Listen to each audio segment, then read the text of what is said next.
Another Friday is here, and that means Fan Friday Talk Story here in ESPN Honolulu. And today's special guest, well, I was going to say a new member of the coaching staff, which is true, but definitely not a new person to the program, to the University of Hawaii and to men's basketball. Assistant coach Michael Thomas joining us, his first year as an assistant coach, but a lot of us remember from his great playing career here and not too long ago here at the University of Hawaii. So, Coach, I want to thank you for taking some time to join the show.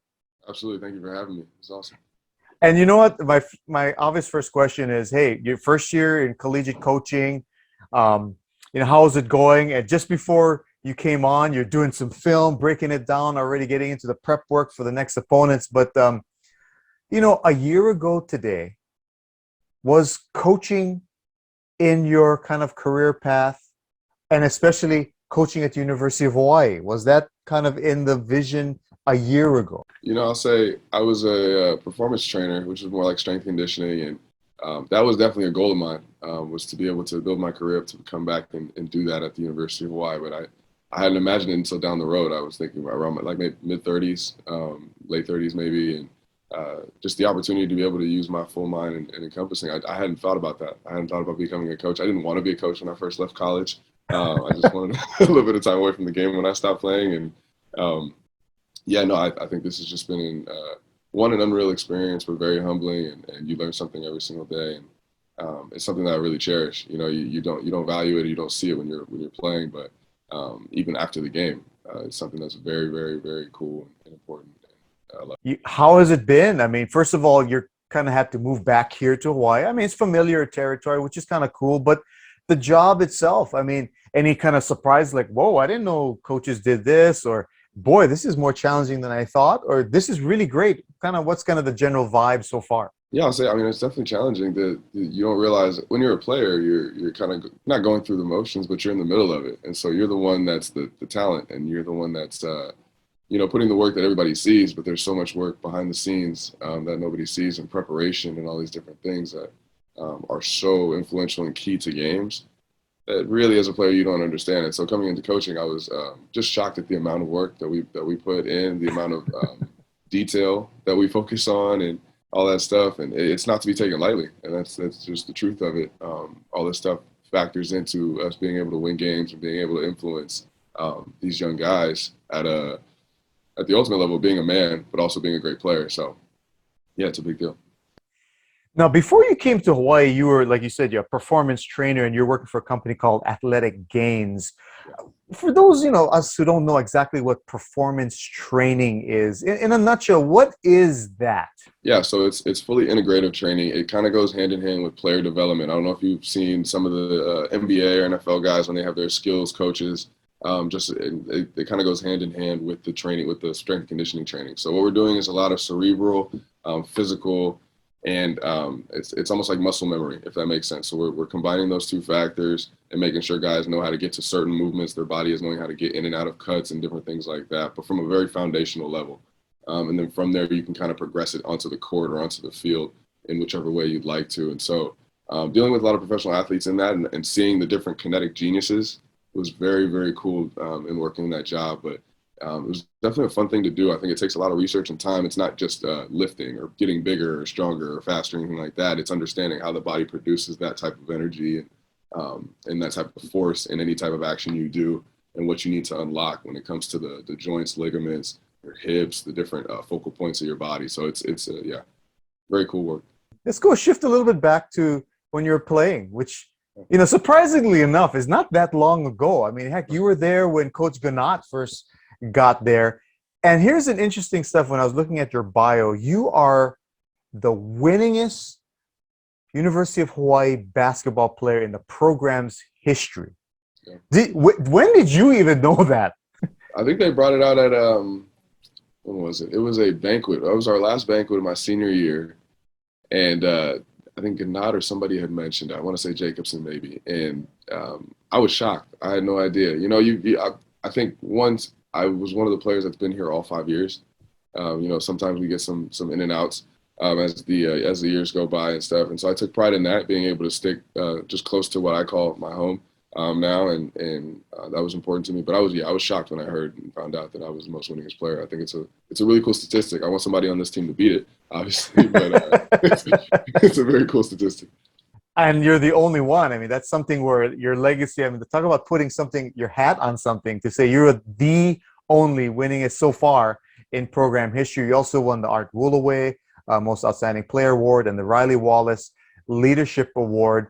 Your career, I mean, aside from being on one of the probably considered one of the best university-wide basketball teams in 2016, that team that went to the second round of the NCAA tournament. That was Coach Eran Ganot's first season. We'll get to that in a little bit, but your career spanned kind of I guess you could say kind of a apex of 3 years in the program's history, because you were there when there was that coaching transition. Right. So you were recruited by a previous coaching staff, was here, and then the coaching changed to Eran Ganot. Great success. And then after that, there was that looming umbrella of possible probation on the program. And after that off season, after the NCAA tournament year, it was constantly in the news. Like, would players stay? Would some players leave? Some of them left. Of course, some graduated, but there was this turnover. And I think you were the one of the core players that stayed. Mm-hmm. And I know for me, as I was watching that, I was so like, yes, he's staying. And I know a lot of fans felt that way as well. But how was it for you, that 3-year period for you personally, because you saw it all? How was it? Yeah, I'd say, well, first of all, I'll start with this. It's funny you say it was in the news every night. I had no idea. I think understanding the magnitude of all that stuff in the moment, you don't realize I'm not watching the news every night. I still actually don't watch the news. And so I think not putting that type of pressure on the decision to make, but understanding what my core values are and who I am as a person and what legacy I want to leave, not for me, but for this team and for this program, understanding that there are people that care. And I'm not saying the other guys didn't care. It was just more where their life was going. But where my life was going was staying here. And so I'd say being a part of that transition, we had the original punishment, our coach getting fired in my sophomore year and having to kind of play with an interim coach. We did a great job. Like we had a good season, really productive season that year. I think being able to figure everything out on the fly, I really accredit Benji and obviously the system that Gibb put in place to start with those first 2 years as well. But, we had a good team. And then for us to hire somebody that valued structure, valued the right individuals coming in and just what we needed as a program to succeed and to survive a lot of that stuff was huge for us. And I think that's where Eran, I mean, he's phenomenal. Like it's unbelievable just where he's taken this program to from that point. And so going into that transition where it was his first year, you don't know how guys are going to mesh with or vibe with him. We don't know how the system's going to go, how we're going to play and all these different things. We do know we're good, but we don't know how good. And I mean, we talk about it all the time. There was a Chaminade exhibition. We were down 22 points. I was there. I was worried. I was like, oh my goodness. But yeah. Yeah, you're looking at this team like, I know the team just went to the Big West Championship last year. Like, what's happening? And I think it was just that was a culmination of figuring things out. And from that point, we all took it very seriously and understood that everybody in the locker room wanted to win and we enjoyed being around each other. So I think relying on that being our biggest circle of influence as a team and as players and as individuals was the biggest thing that kept us going through all that. I remember when they released the news about us getting a postseason ban for the following year. We played against Northern Iowa, I want to say, in the Diamond Head Classic. And it was one of the most spirited, I think, and state represented games that I've ever been a part of. I think the fans, there was so much energy, fire, anger, love, passion, all that just fused into one in that basketball game, and we played with that as well. And I think just little things like that, that you can look at it as a 16-point victory over a good team, but those are things that just kept our hearts engaged in the season and understood like, okay, whatever happens after this year happens after this year, but right now we're going to try to be as successful as possible. I think looking into the years to follow, I commend our coaching staff by finding the players they did, the ones that could believe in something that had no promise. and when I talk about the postseason ban and just what that means for all these guys' careers at the University of Hawaii, I think bringing in some really good guys. I mean, on the coaching staff with Gibson, who came in and took a chance and really had a good career in his 2 years here as well. Just things like that. When it comes to recruiting, when it comes to bringing people onto the island, he talks about this as a soul test, but you need people like that that are going to carry a legacy regardless of the situation, that are going to champion the spirit regardless of the situation.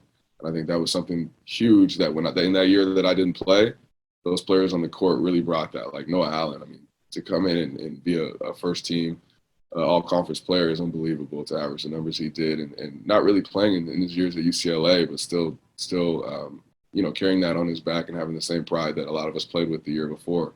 And then going into my senior year, I think it was about improving myself to the best ability that I could have when it comes to physically my body and as well as my game and my understanding of who's around me and my understanding of the coaching staff and our system in place, just for us to be as successful as possible. And there was a point in that season where we were number one in the Big West, and we had taken on a 5-game skid, but I think the belief was still there and the understanding was still there. And to put the number one team, or I think they were number 3 at the time, we were the 6th seed in that year, but to put them on their backs, on the ropes, in the sense in the Big West tournament, it just showed the heart that this team had. And, obviously you want to get a lot of that stuff accomplished, and it's difficult to not be successful in certain things like that. You want to see that Cinderella story happen again.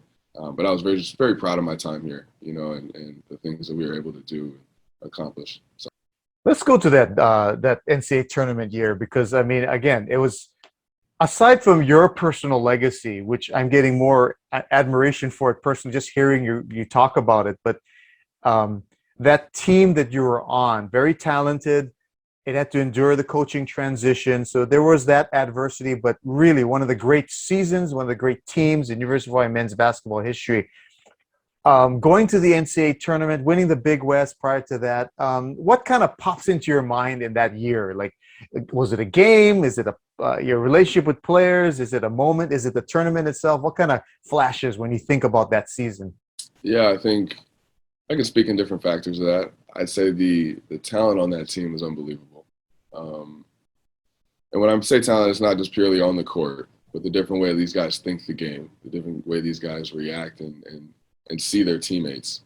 Somebody like Stefan Jankovic, who was he's an elite level talent. I mean, could dribble, shoot, pass. He's 6'11", strong, takes care of his body. Like, all those little things matter. You have Rob Bobbitt, who's an elite leader. You might see him as a quiet person or something, but he's a fierce competitor and always wants to win. You have Quincy Smith, who's almost identical in that nature, and just a rabid defender. You have Sai Tamala, who can shoot it. You have Isaac Fleming, who's an elite scoring guard. You have Stefan Jovanovic, who's a crazy scoring post, who's also 7 feet. Aaron Valdez, elite athlete. Yeah. And so you look at that team, and it doesn't go to say without, Nico in the Hawaii 5-0, Brock, Derby, Jacob Corneliuson, Jack Purchase, all those guys, Zach Busher. The way that team was put together, everybody understood their role and their place, and that's what made it special. But I just think the ability to stay tight for that team was really good as well too. Every athlete, college athlete, has great stories, great anecdotes. Maybe it's on the road. Road trips are always a blast. Any interesting stories come to mind? Yeah, I'll say after. You don't have to mention names, by the way. You can keep that anonymous, but you can tell us the other part. There's 2 winning moments, I say. Gannett does a really good job of just taking everything seriously and making sure that guys are locked in on the task at hand. And there was 2 moments. I'll actually say a third one because I like talking about it. There's 2 moments that where we won. We had gone to Davis and we had won the conference pretty much outright. It was a close game, and I think they missed a buzzer-beating shot for us to win. And so we get to the locker room after taking pictures with our shirts on and everything, and Gannett's normally like, all right, settle down. Like, let's talk about the game and all this different stuff. He walks in there, and guys have like bottles of water ready to just drench him. And he walks in there, he looks around, and just starts jumping up and down in the middle of the circle, throwing water all over him and stuff. And so I think, seeing him enjoy the moment, he's people have to realize he's going through a ton that year. And so Yeah, for, yeah. for that to culminate at that point, and for him to be successful just as much as we're successful is a big deal when it comes to confidence building as a coach and in a program. And so, yeah, to see him have fun was a really cool one. I think just a memory being there and feeling golden, in my opinion, was just winning the Big West tournament, proving it to whoever thought opposite or otherwise was a big deal. And having our fans, I mean, our fans well represented us anywhere we went, which was, I mean, it's unbelievable. There's thousands of them at the Big West tournament, thousands of them at the NCAA tournament. And so to be in those two moments where it felt like we were the home team still, even even Yeah. 2,500 miles away is unbelievable. And then the last thing I'll say is we had won the conference outright. We had lost to Long Beach at their house in our last game. It was like the last game to be undefeated on the road. And most people know that when you win the Big West, you're guaranteed an automatic bid to the NIT. And so we had gone out practicing before we go to the Big West tournament at Long Beach State, and they give us this ball rack, about 15 basketballs, and every single one has the NIT little stamp or pen, whatever you want to call it, on the ball. Pretty much telling us, like, you're not winning this thing. Like, you're not winning. And so there was a couple of us that we practiced with them. We're kind of joking around, like, okay, like that's how they feel. And punted them to the rafters at the end of it. Oh, really? Yeah. All of you did that, or a few of us, just a few of us. And then we ended up playing Long Beach in the championship game and got the win. And so I think that was a just pretty special moment. I enjoyed it. Oh, yeah. Oh, yes. Especially beating Long Beach State at the end in the championship game. That must have been something. Oh, terrific, terrific. Oh, great stuff. Hey, Mike, I want to do what I do with all my guests on Fan Friday. We play a game, okay? And this game, for basketball purposes, is called Fast Break. We're not going to actually physically do a fast break, but what it is I'm going to give you questions, and you have to answer right off the top of your head. Okay? Don't worry, it's not like Jeopardy questions or anything like that. It's, stuff that, boom, you can answer at the top of your head. So just a quick few questions. Ready to play? Yep. Okay, here we go. This is Fast Break with assistant men's basketball coach Michael Thomas. First question, best game you ever played? Cal Berkeley, NCAA tournament. While recruiting, what is the most common question either the player or parent asks about Hawaii? Parent, is my kid going to be taken care of? How's he going to eat? Player, if it's a guard, do you guys have any good bigs? If it's a big, do you guys have any good guards? They get right into it. All right. If the University of Hawaii coaching staff, including student managers, director of ops, if you guys had a one-on-one tournament, who would win out? I wish he was healthy. I think Gibson would win this. I'm not going to lie, because he's the most competitive person I've ever met in my life. But I think me right now. Oh, yeah. Okay. Yeah, of course. What music is on your playlist? I'm a cycling person, so like it can be alternative, it can be hip hop or anything like that. Right now, I just heard this new Money Man album. I don't know if anybody knows who that is, but I've been listening to him a little bit this weekend.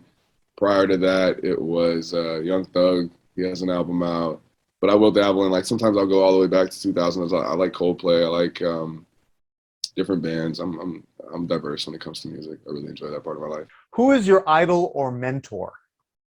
Definitely over time, my father. My dad has been somebody who's been in my corner, and everybody has complications in their family and stuff, and I think there's little stuff there, but we've definitely worked a lot to become better at it, and he's somebody who I will listen to first before anybody else. Oh, terrific. What is the best non-basketball benefit for being tall? Visibility. I think visibility and vision. I'll say those are the two things. Like, being able to be seen and see other people. There's so many times when I'm with, like, around short people, and this happened a lot in college. They're like, "Hey, where's this person?" I'm like, "Right there." Or being able to be the person that's seen in the middle of that. No, but that's the first thing that came to my mind. So that's pretty funny. But yeah. Oh, like you said, being visible yourself, right? So everyone says, "Oh, where do you want to be in the crowd?" We'll meet at Mike. Yeah, okay? Exactly. He's easy to find. What is something you have not done yet but would want to do? I want to scuba dive. Hmm. Yeah, I've jumped out of a plane and skydived. I haven't Whoa. bungee jumped, but I don't want to bungee jump. Okay. I've snorkeled with sharks and around reefs and stuff on Big Island, but I really want to scuba. I want to try that out. Yikes, the sharks. Okay, Yeah. good one. A movie that you could or have watched multiple times. There's this movie called Driver, if I'm getting it right, with Ryan Gosling.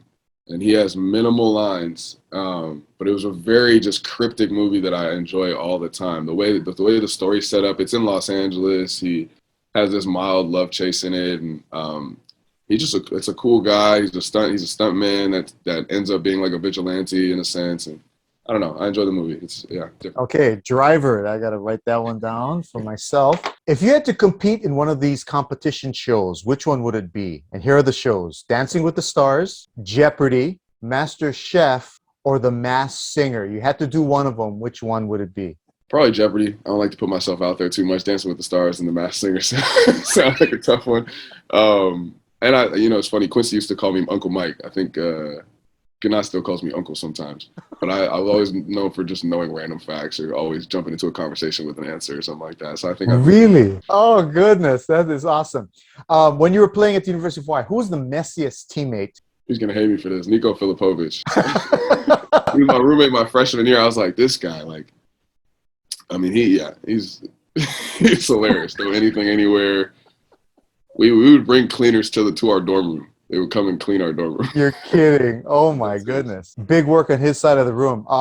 If I asked a player at the University of Hawaii this year or someone that you had worked with, either at Athletic Games and performance training, and I asked them the question, okay, what does Coach Mike always say? What do you think their response would be? This is something new. I think my players would coin it now. The game is cyclical. It's circular. And so like, if you're putting a round ball into a round hoop, whatever you put into that motion is going to spin right back out at you. So the energy that you put into the shot, the energy that you give your teammates, everything that you put into this game is going to come right back at you, whether it's good or bad. So Wow, that's another quote I want to write down. Circular. All right. And last one, the person you would most want to spend a couple of hours with and get to know. Anybody. I'd say Jay-Z. I think Ooh. he's done a really, really good job of influencing culture, men and women, especially of my race, and not just how to be successful, but how to cultivate success in other people as well.